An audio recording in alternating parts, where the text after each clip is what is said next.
was one of those calm evenings when the city seemed to slow down after a long day. Streetlights flickered on one by one and the roads were almost empty. A soft drizzle had started to fall, covering the streets in a thin silver shine. Most people were already home winding down, but for two patrol officers on duty that night, things were just starting to get interesting. Their shift had been uneventful so far, just the usual calls. A few traffic warnings, nothing serious. They drove around quietly, talking about weekend plans when they noticed a dark gray car rolling slowly through a stop sign near a small grocery store. It wasn't anything major, but it was enough to catch their attention. Did he just roll through that stop? One of them said, frowning slightly. The other nodded. Looks like it. Let's check it out. They turned on the patrol lights and the red and blue glow lit up the quiet street. The car ahead slowed down, then pulled over near the curb. It all seemed normal. A routine stop, something they did every day. But they had no idea how much this one would change everything. The officers got out and walked toward the car. The driver rolled down the window halfway. He was a man in his early 50s, calm, neat-looking, wearing casual clothes and a light jacket. His expression wasn't nervous, just steady. He didn't seem surprised or defensive, which was odd for someone being pulled over. "Good evening, sir," one officer said, his voice polite but firm. "Do you know why we stopped you tonight?" The man looked at him calmly. "I'm guessing it's about the stop sign?" "That's right," the officer replied. "You rolled through it instead of stopping completely." The man gave a small nod. "Yeah, I might have done that." "My mistake." The officer noticed the calm tone. Most people usually made excuses or got anxious, but this man was almost too relaxed. "Can I see your license and registration, please?" The man hesitated for a second, then looked up. "I'm not carrying my wallet right now," he said simply. That raised an eyebrow. "You're not carrying your ID?" "No," the man replied. "I stepped out for a short drive. I live nearby." The other officer came closer. "Sir, we'll need to confirm your identity. Can you give us your full name and address?" The man leaned back slightly in his seat. "You can, but I'd prefer not to make a scene here," he said quietly. The officers exchanged a quick look. His words were polite, but something about the way he said them made them uneasy. People who didn't show ID usually had a reason, and most of those reasons weren't good. "Sir, it's a standard procedure," the first officer explained. "If you don't have ID, we'll just need to verify who you are. It's nothing personal." The man sighed softly, glancing out the window as if he was debating whether to say something. "I understand," he said finally. "But let's keep this professional. You're just doing your job, and so am I." "So are you saying you work in law enforcement?" the officer asked. The man's lips curved into a faint, almost knowing smile. "Something like that." That answer didn't help. If anything, it made things more confusing. The officer took a step back and whispered to his partner, "You think he's bluffing?" "Could be," the other replied. "Or maybe he's one of those security guys. Let's just keep calm and follow the process." They turned back to the man. "Sir, I'm going to have to ask you to step out of the vehicle." He didn't argue. He opened the door slowly and stepped out. He was tall, steady on his feet, not the kind of person who panicked easily, even as the rain sprinkled lightly around them. He stood with his hands visible and his posture relaxed. The officer started asking standard questions: name, date of birth, address. But the man's answers didn't immediately match anything in their quick database check. Maybe he had a common name, or maybe he really was lying. Either way, the situation was getting awkward. The older man could sense their suspicion. "I told you," he said, looking them in the eye. "I work in law enforcement, but right now I'm off duty. If you check with your headquarters, they'll confirm it." The first officer hesitated. "If that's true, why didn't you just say that from the start? And why didn't you have your ID?" "I didn't think I needed to explain myself for a traffic stop," he said quietly. "I wanted to see how you'd handle it." That statement hit a strange note. "See how we'd handle it?" The man didn't reply. His calmness, his choice of words, and his steady gaze only made them more cautious. The officers didn't want to overreact, but they also couldn't risk letting a possible offender go unchecked. One of them made the decision. "Sir, since you're refusing to provide identification and we can't confirm your story, we'll have to take you in for verification. You'll be able to sort it out there." The man didn't resist. He gave a small nod, then quietly said, "Do what you have to do." As the handcuffs clicked around his wrists, one of the officers noticed something. The man's expression didn't change. No anger, no protest, not even surprise. It was as if he'd expected it. That unsettled them even more. "Sir, you're under arrest for failing to identify yourself during a lawful stop," the officer said, reciting the standard words. The man just looked straight ahead. "Understood." The rain started to pick up as they guided him toward the patrol car. A few people passing by slowed down to watch. Some took out their phones, curious about what was happening. To them, it was just another arrest on a rainy night. Nothing unusual. But the man's quiet dignity made the scene feel different, like something about it wasn't quite right. In the car, the younger officer glanced at him through the rearview mirror. "You seem pretty calm for someone getting arrested." The man gave a small, almost kind smile. "I've been in worse situations." They didn't know what to say to that. When they reached the station, everything followed routine procedure. They took his information again, photographed him, and placed his belongings in a small tray. The man didn't argue once. The only thing he requested was a phone call. "You can make your call after processing," one of the officers said. He nodded. "That's fine." Inside the small processing room, the station was quiet except for the sound of typing and distant radio chatter. A few officers at the desk looked up when they saw who was being brought in. There was something about the way the man carried himself that made people notice. Even without saying a word, he seemed like someone who belonged on the other side of the desk, not sitting in front of it. The arresting officer began to fill out the paperwork, still unsure about what to make of the situation. Everything about the man's behavior was calm, precise, and controlled, exactly how police officers were trained to act. But if he really was one of them, why wasn't there any record of him yet? "Name again?" the officer asked, double-checking. "Daniel Hayes," the man said evenly. The officer typed it in, expecting nothing to come up. But this time, the system gave a brief pause before showing results. The screen displayed several matches. One of them had the title Captain next to it. The officer's hand froze on the keyboard. He glanced at the screen again, then back at the man sitting quietly in front of him. His partner leaned over to look. The color drained slightly from his face. "Wait, this can't be right," he muttered. The older man noticed their expressions but said nothing. He simply waited. The officer hesitated, then asked carefully, "Sir, are you Captain Hayes from the Central Precinct?" "Yes," he replied, as if confirming something ordinary. "I told you earlier." For a moment, no one spoke. The silence in the room felt heavy. One of the junior officers nearby looked up from his desk, his eyes widening slightly. "You arrested Captain Hayes?" he whispered to his colleague. The arresting officers exchanged looks, half disbelief, half panic. One of them stammered, "Sir, we didn't know. You didn't show ID, The captain raised a hand slightly, stopping him mid-sentence.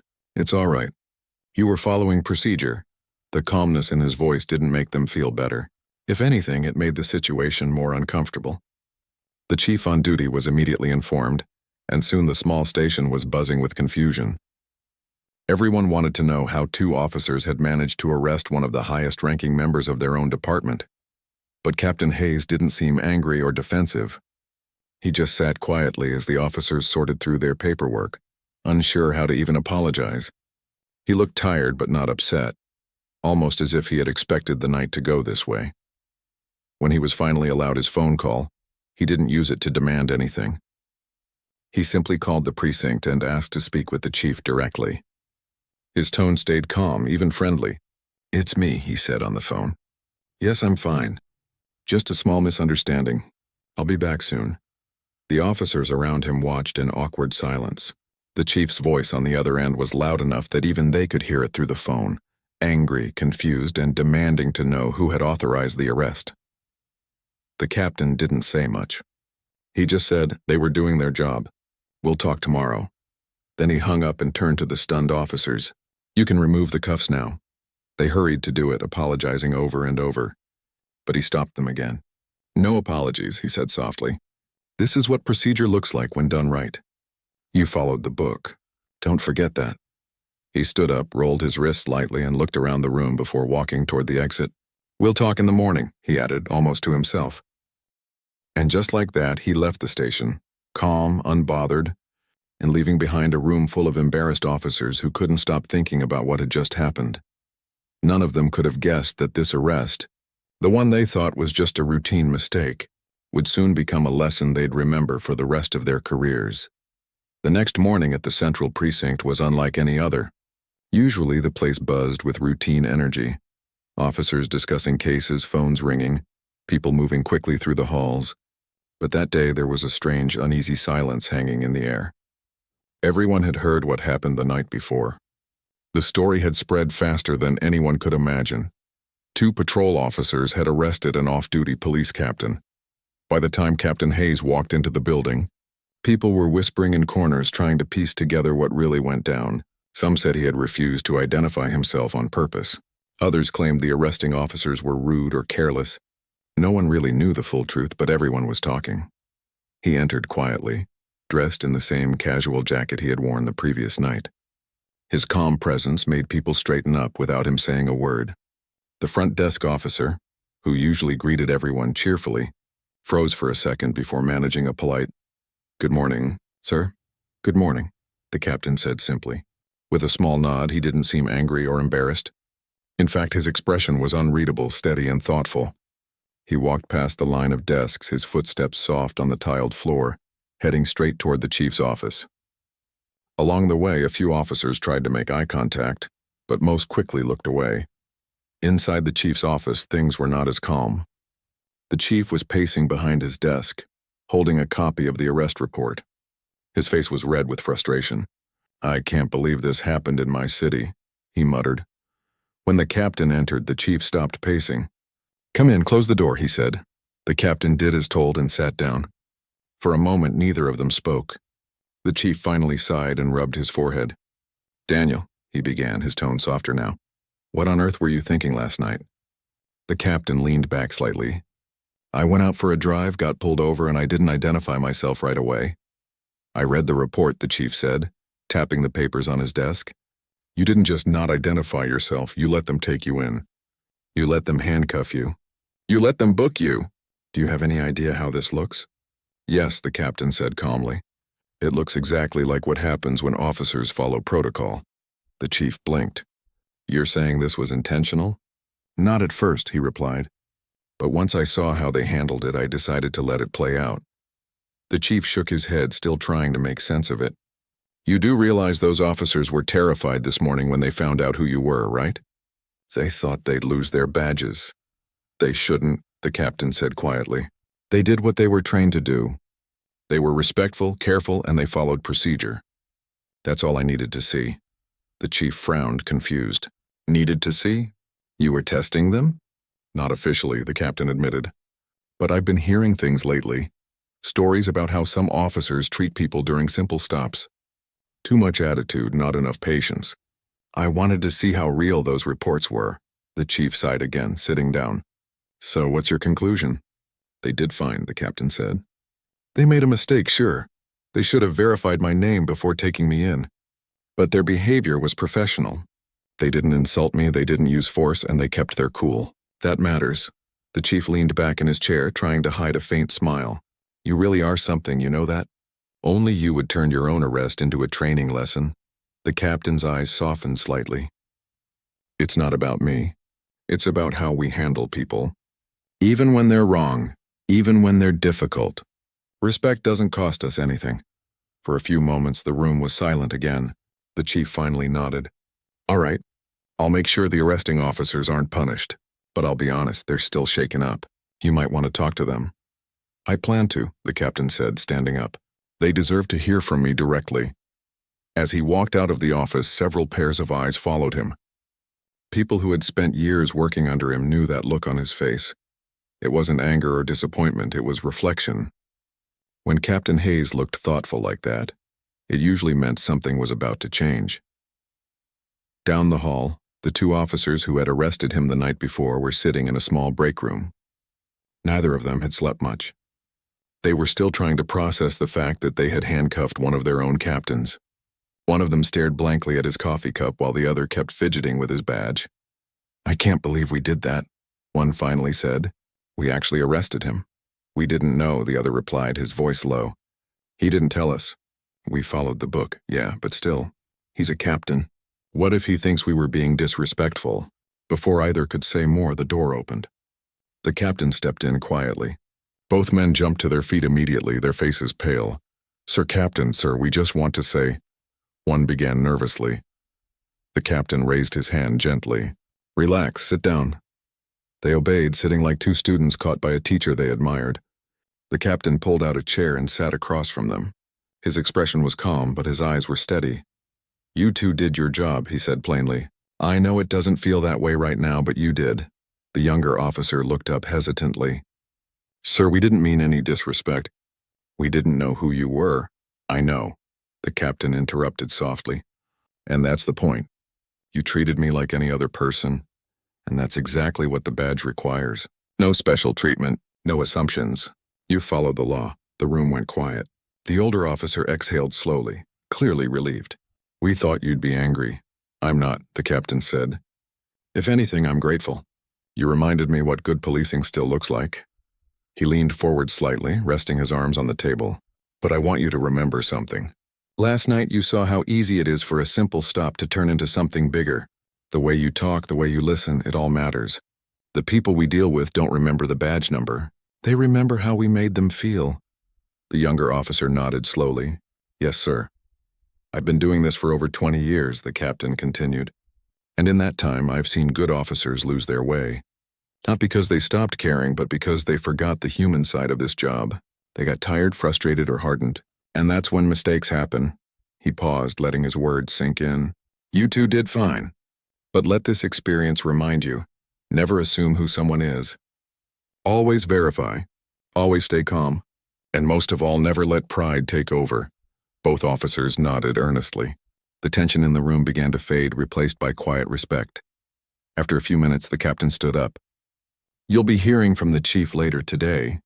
He's not happy about the paperwork, but that's his job."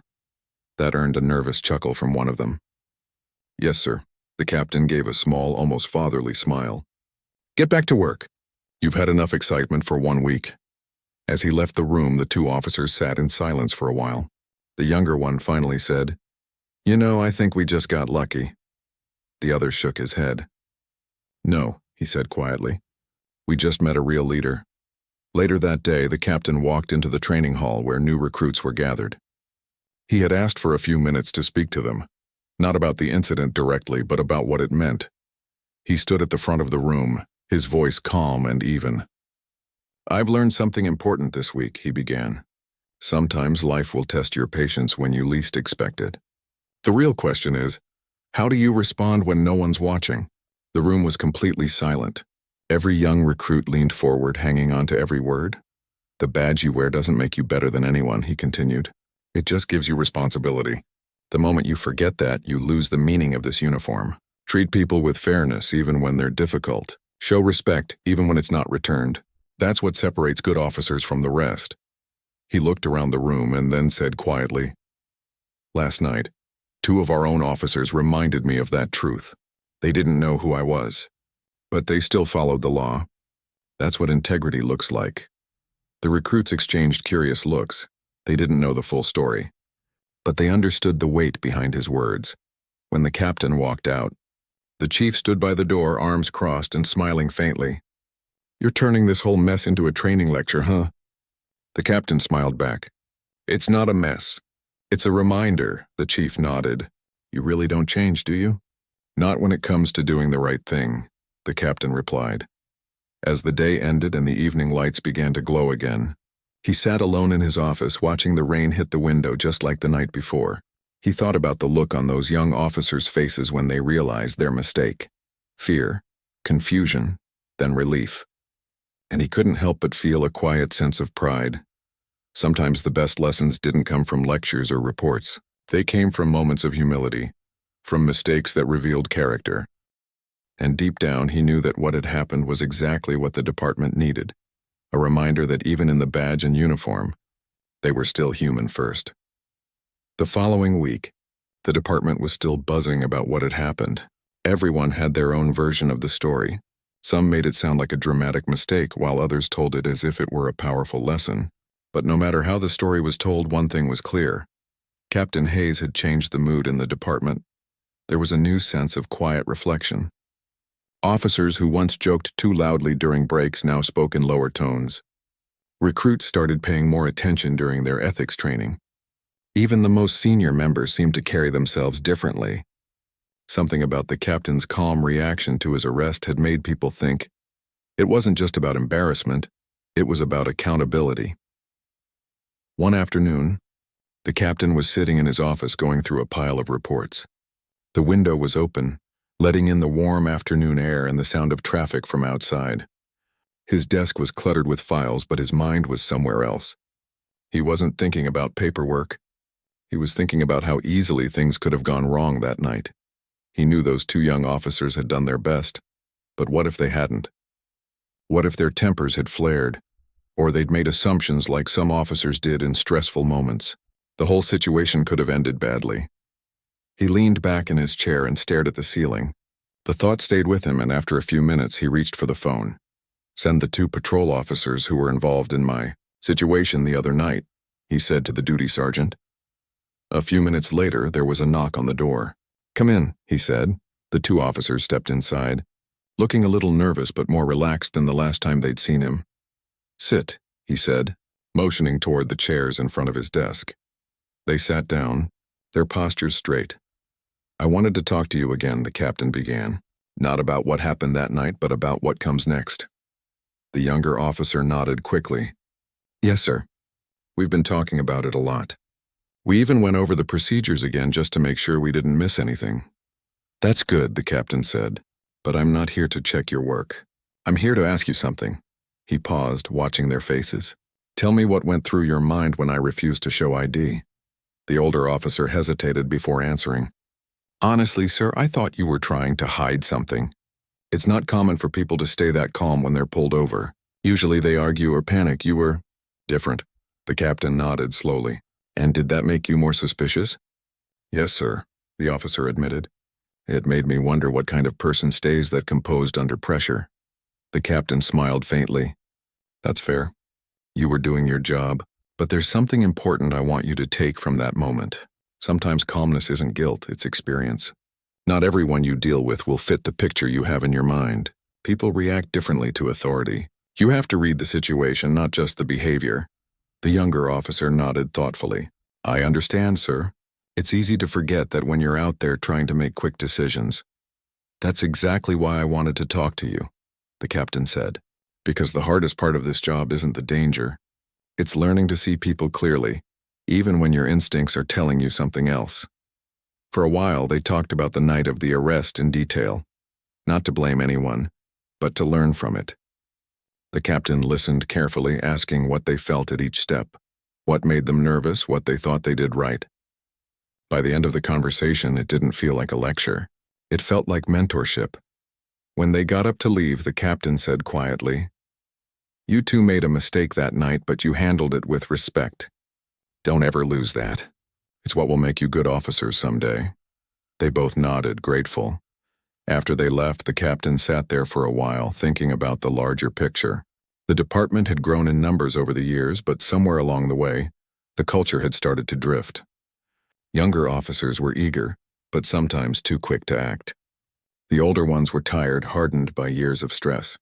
Somewhere in between, the meaning of service was fading. He decided it was time to do something about it.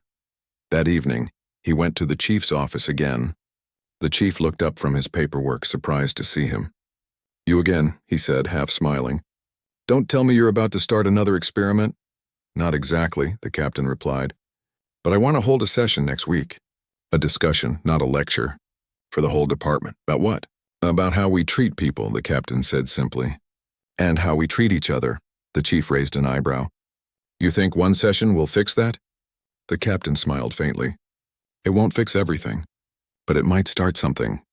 The chief leaned back in his chair. After a long moment, he nodded. "All right, I'll approve it. But if this turns into another story that ends up in the news, I'm blaming you." "I'll take that risk," the captain said with a chuckle. A week later, the session took place in the training hall. Almost every officer attended, from rookies to veterans. The atmosphere was tense at first. People weren't sure what to expect. Some thought it would be another boring lecture about protocol. But when the captain walked to the front, holding no notes and wearing his usual calm expression, the room grew quiet. He began by saying, You all know what happened last week. Some of you have heard the story, and some have probably added your own twist to it. That got a few quiet laughs, but I'm not here to talk about that night. I'm here to talk about what it showed me. He paused for a moment, looking around the room. That night reminded me that no one is above the law, not even me. And it reminded me that respect is not something you demand. It's something you show first. The room stayed silent. Everyone listened closely. I saw two young officers do their job the way they were trained. They made a mistake, yes, but they stayed calm and respectful. That's what this badge should represent. Discipline, not pride. He walked slowly across the front of the room as he spoke, his tone soft but steady. You see, this uniform gives us power. But power without empathy is dangerous. The people we serve may not remember our faces, but they'll remember how we treated them. That memory lasts a lifetime. Sometimes the smallest act of patience can stop a situation from turning into something tragic. He stopped for a moment, letting his words sink in. Over the years, I've seen how easy it is for officers to forget why they joined. We start this job to protect, to make things better. But then stress piles up, calls keep coming, and we lose sight of that purpose. We become reactive instead of thoughtful. And when that happens, we stop being officers and start becoming something else. He looked at the crowd again. We can't let that happen, not here, not in this department. One of the younger officers raised his hand. Sir, can I ask something? Of course, and the captain said, why didn't you just tell them who you were that night? Would have saved everyone a lot of trouble. The captain smiled faintly, because sometimes the best way to see what's really happening is to step out of your own shadow. When people don't know who you are, they show their true selves, and that's how you learn what needs fixing. The room was quiet again. A few officers exchanged thoughtful looks. The chief, sitting near the back, was watching carefully, not just the captain, but the effect he was having on the room. After nearly an hour of honest conversation, the session ended. But something was different now. As the officers filed out, their faces weren't blank or distracted. They were thoughtful, reflective. Even the ones who had been skeptical walked out quietly, lost in their own thoughts. Later that evening, the chief found the captain standing alone in the parking lot, looking out at the fading sunset. You made quite an impression in there, the chief said, walking up beside him. The captain smiled softly. I wasn't trying to impress anyone. I just wanted them to remember what we stand for. The chief nodded. You did more than that. You reminded them why they joined. They stood there for a moment, both watching the sky turn orange and pink. You know, the chief said after a pause, what happened that night, it could have been a disaster. But you turned it into something meaningful. The captain chuckled. Sometimes the best lessons come wrapped in mistakes. The chief laughed quietly. Well, let's just hope none of them try to arrest you again to prove they learned something. The captain grinned. If they do, at least I'll know they're doing their jobs. As the evening breeze passed through the quiet lot, both men stood there, knowing something important had shifted, not just in the department but in the hearts of the people who worked there. It wasn't about authority anymore. It was about understanding. And for the first time in a long while, the captain felt hopeful that maybe, just maybe, that small incident on a rainy night had started something far bigger than anyone expected. When the morning light crept through the blinds of the small office, the air inside the police department was heavy with silence. Everyone who had been involved in the previous night's incident showed up early, trying to act normal but clearly nervous. Whispers filled the corners of the room. No one wanted to talk too loud because they all knew the truth had finally come out. The man they had arrested wasn't an ordinary driver. He was one of the highest-ranking officers in the city. Captain Daniel Hayes had been a name everyone in the force knew, but only a few had ever met him in person. He was respected for his years of service and known for his calm way of handling pressure. To think that they had handcuffed him and locked him up was hard for many to process. Some were angry at themselves. Others were just embarrassed. When he walked into the building that morning dressed in his uniform this time, the entire room went quiet. He didn't look angry. He didn't yell. He simply walked in, nodded politely, and took a seat near the conference table. The chief of police, who had already been waiting for him, stood up quickly and shook his hand almost apologetically. The captain's calmness only made everyone more uneasy. They expected shouting, maybe suspensions, or a long lecture about mistakes. But what they got was something completely different. After a few moments, he looked around the room and spoke in a soft, steady voice. "Last night," he began, "you followed your training. You did your job the way you thought it should be done. You didn't know who I was, and that's not your fault." The officers exchanged glances. No one dared to interrupt. He continued, "But something important happened in that moment. You were faced with a situation where someone didn't immediately cooperate, and instead of slowing down and asking more questions, you went straight to control. You used your authority before you used your understanding." He paused and let the words hang in the air. The room stayed silent. The kind of silence that makes people look at the floor because they don't know what to say. One of the officers, the youngest of the group, finally spoke up. His voice shook slightly. "Sir, we didn't mean any disrespect. We just wanted to follow protocol. When someone refuses to show ID, we're told to take action." The captain nodded. "And that's true," he said. "But the badge doesn't give us the right to forget that the person in front of us is a human being. Not everyone who hesitates is guilty. Not everyone who questions us is disrespectful. Sometimes people just need a moment to feel safe too." Another officer sighed quietly. "We thought you were just being difficult," he admitted. "I know," the captain said. "And that's the problem. We're trained to expect the worst from people. It keeps us safe, yes, but it also creates distance between us and the community we serve. If I were just an ordinary citizen last night, how would that experience have made me feel about the police?" The question hit hard. No one answered because they already knew the truth. The chief tried to speak, but the captain raised a hand gently. "Chief, this isn't about blame. This is about reflection. I didn't plan what happened last night, but it turned into something valuable. A lesson I hope none of us forget." He leaned forward, his voice low but clear. "Policing is not about proving who's in charge. It's about making sure people feel protected, even when they make mistakes, even when they're frustrated, even when they test our patience. The moment we start seeing every citizen as a threat, we stop being peacekeepers. We just become enforcers." For a moment, no one said anything. The room felt heavier, but in a meaningful way. The captain wasn't there to punish anyone. He was there to remind them what the job truly meant. He looked directly at the two officers who had made the arrest. They could barely meet his eyes. "You two did what you thought was right," he said gently, "and I respect that. But next time, before you put the cuffs on someone, take one more minute. Ask one more question. Sometimes that one small pause changes everything." The younger officer swallowed hard and nodded. "Yes, sir," he whispered. The captain gave a small, understanding smile. "That's all I ask." After the meeting, he didn't demand any disciplinary action. Instead, he requested that the incident be used as a case study in the department's next training program. He wanted every officer, new and old now, to learn from it.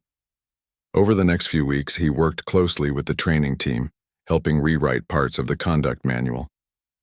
The changes weren't huge, but they mattered. They focused more on communication, empathy, and the power of calmness in tense situations. The captain often said, "The calmest voice in the room is the one that keeps everyone safe." He personally met with the officers who had arrested him several times afterward. At first, they were uncomfortable, but he never treated them with resentment. He spoke to them like a mentor. He told them stories from his early years, times when he too had made assumptions or acted too quickly. He explained how those moments had shaped him, how every mistake became part of his growth. One afternoon, the younger officer asked him, "Sir, why didn't you tell us who you were that night? You could have stopped all of it with just one word." The captain looked out the window before answering. "Because I wanted to see how you'd handle it," he said. "Not to trap you, but to understand the culture we've built. If a man in plain clothes who's calm and respectful can still end up in cuffs so quickly, then something needs fixing. And it starts with us." Those words stayed with the officers long after that day. Outside the department, news of the incident began to spread quietly among nearby precincts. Some people found it unbelievable. Others saw it as a powerful lesson in leadership. A few tried to joke about it, saying, "Only Captain Hayes could get arrested and turn it into a training seminar." But those who understood him knew it wasn't about saving face. It was about changing perspective. Weeks passed, and the department slowly began to shift. Morning briefings included more talk about communication skills and understanding human behavior. Officers started paying attention to how they spoke to people during traffic stops or domestic calls. It wasn't a dramatic change overnight, but it was visible. The captain would often walk through the hallways quietly, nodding at everyone, offering advice where needed. He never acted superior. He simply led by example. When someone made a mistake, he didn't yell. He asked questions. What made you react that way? Did you feel in control? What could you have done differently? His approach started to influence others too. Younger officers admired him not for his title, but for his fairness. Older ones began to reflect on their habits. Slowly, respect in the department stopped being about rank. It became about character. One morning, months after the incident, the same officer who had handcuffed him approached him during a coffee break. "Sir," he said hesitantly, "I just wanted to say thank you. That night, I thought I ruined my career, but you turned it into something I could actually learn from." The captain smiled and said, "Good, then it was worth it." The officer looked puzzled. "Worth it? You were the one in cuffs." The captain chuckled softly.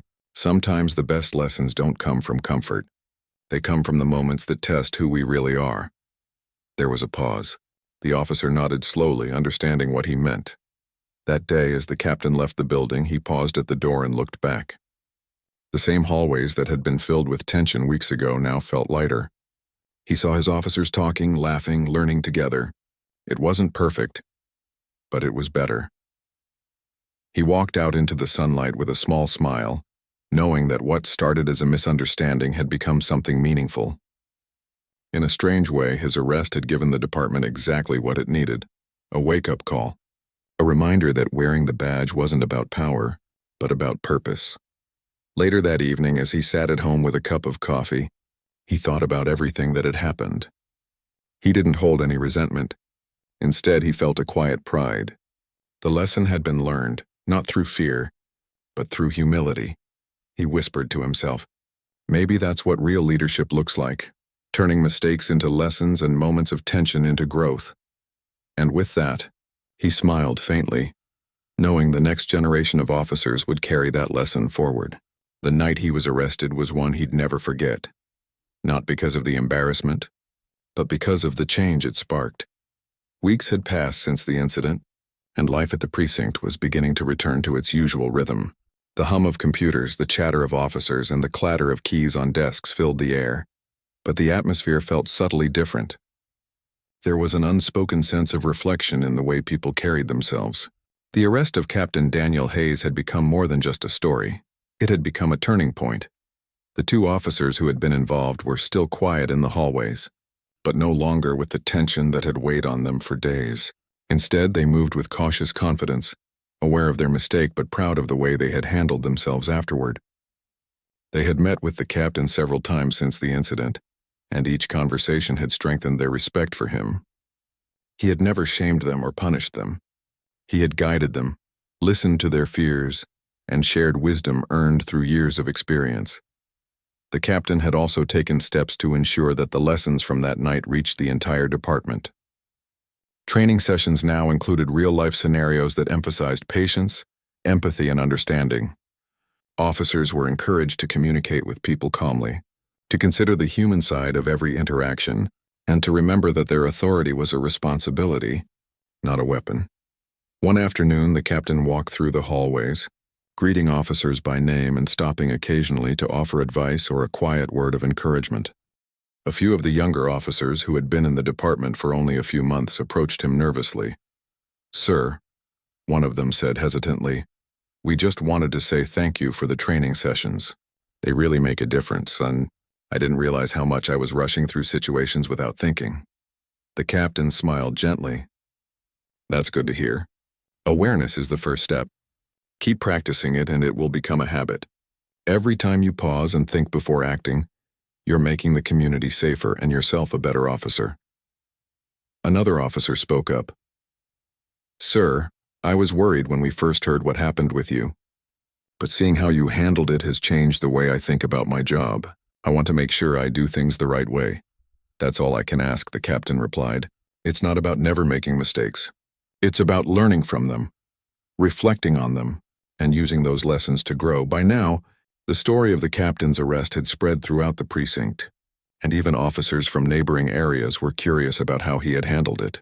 Some laughed privately about the absurdity of the situation, while others studied it seriously, realizing that it was a perfect example of leadership in action. One evening, as the shift was ending, the captain stayed behind in his office, going through reports and making notes. He paused for a moment, looking out the window at the city lights below. The memory of being handcuffed and taken into the station still lingered, but it no longer felt embarrassing.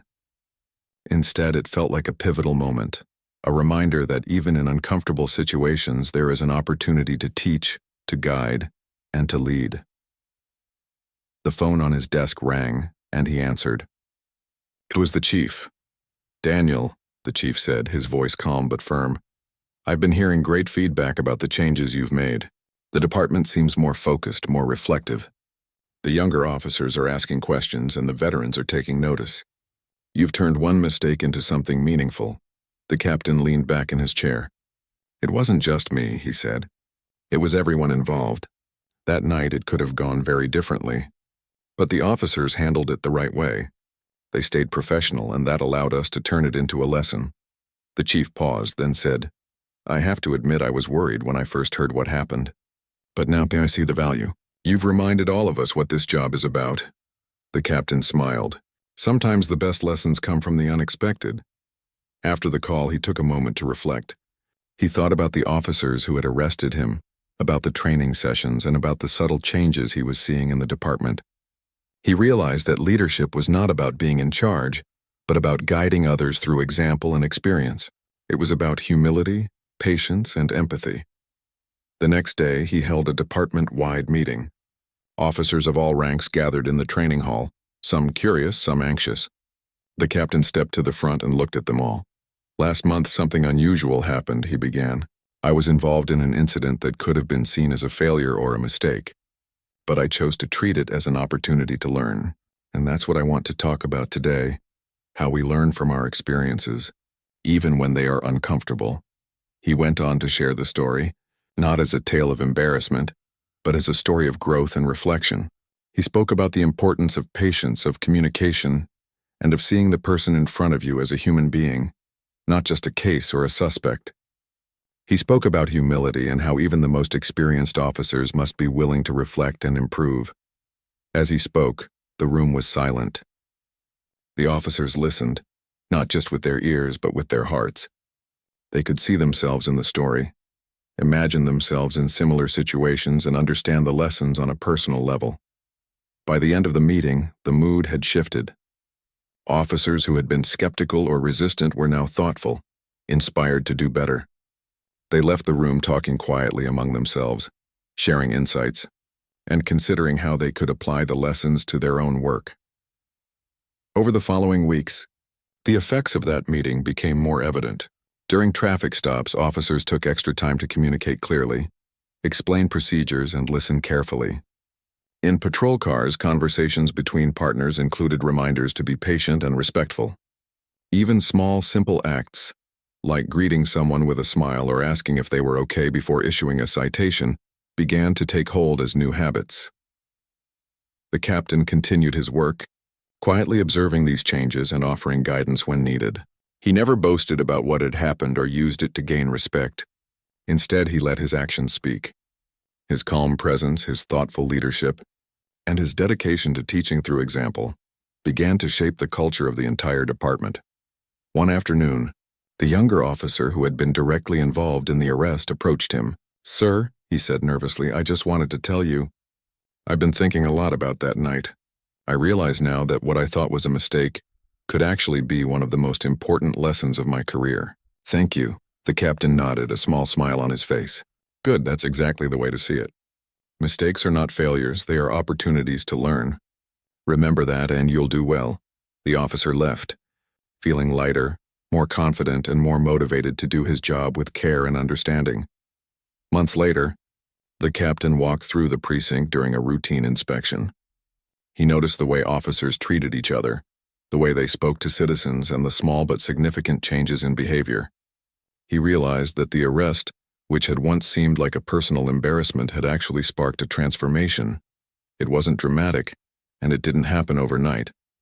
But slowly, Quietly, the department had begun to embrace a culture of reflection, patience, and empathy. The officers were not perfect, but they were trying, and that to the captain was enough. One evening, after a long day, the captain sat in his office reviewing reports and preparing notes for the next day. He thought back to the night of his arrest, the handcuffs, the questioning, the surprise on everyone's faces. It had been a strange, even uncomfortable experience, but he no longer felt frustration or embarrassment. Instead, he felt satisfaction, knowing that something meaningful had come from it. He picked up a pen and made a note in his journal. Even in the smallest moments, leadership is tested. The true measure of an officer is not in how many arrests they make, but in how they handle people and how they guide others. As he closed his journal, he smiled softly. He knew that the lesson of that night would continue to ripple through the department, shaping behavior, guiding decisions, and inspiring new officers for years to come. And in that quiet moment, he understood something profound. Mistakes, misunderstandings, and unexpected challenges were not obstacles, they were opportunities. They were moments that could define character, reveal true leadership, and remind people what mattered most. Captain Hayes leaned back in his chair, letting the day's fatigue wash over him. He had no need for praise, no desire for recognition. The real reward was seeing the department change, seeing officers act with care, respect, and integrity, and knowing that one night, one arrest, had sparked something far greater than anyone could have imagined. The story of the arrest, once a source of embarrassment, had become a story of growth, reflection, and leadership. And for Captain Hayes, that was worth far more than any title, any badge, or any recognition. Because in the end, true leadership is not about power. It's about integrity, humility, and the quiet strength to turn mistakes into lessons that last a lifetime. And that night, as he turned off the office lights and walked out into the dark city streets, he felt a sense of peace. The department was better, the officers were learning, and the story of what happened would live on, not as a tale of error, but as a lesson in what it truly means to serve.